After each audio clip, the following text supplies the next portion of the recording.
I think at this point we've all heard about bird flu, right? And the problem it's causing with chickens and even in wild birds like ducks and geese. But as spring turkey hunting season rolls around here in Michigan, do we have to start worrying about our gobblers too? Well, the good news is we haven't had any detections in wild turkeys in Michigan. Oh, really?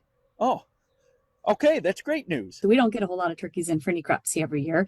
So since 2022, when HPAI started across the country in wild birds, any turkey that we get in will test for HPAI, and they've all been negative so far. All right, good enough. I guess my work here is done. Reporting from Grand Rapids, Andy Kurt.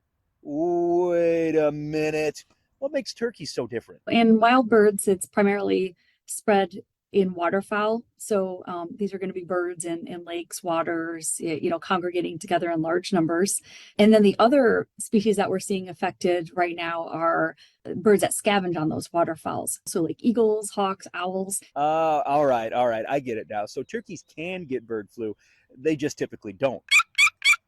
But they're not immune from disease and do get something called turkey pox. That causes some kind of like warty-like growths on the head and unfeathered portions of the body, causing the birds to have difficulty seeing, eating, and even breathing. So you might have a turkey that's on the ground, unable to fly or walking in circles. Now, this isn't too widespread and doesn't jump to humans, but it does jump to other turkeys. So if you see something unusual, it can help to let the DNR know. They could report it to their local DNR field office, or we have an app called Eyes in the Field, and that's the best route to go.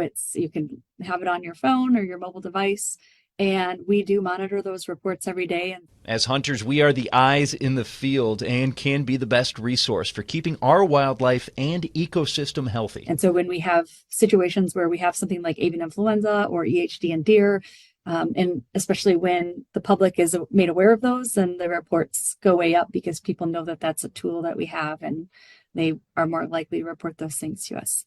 So if you see something, say something. If you'd like to learn more information about turkeys or turkey hunting here in Michigan, check out this story on our website, fox17online.com. Reporting from the woods, Andy Curtis, Fox 17 News.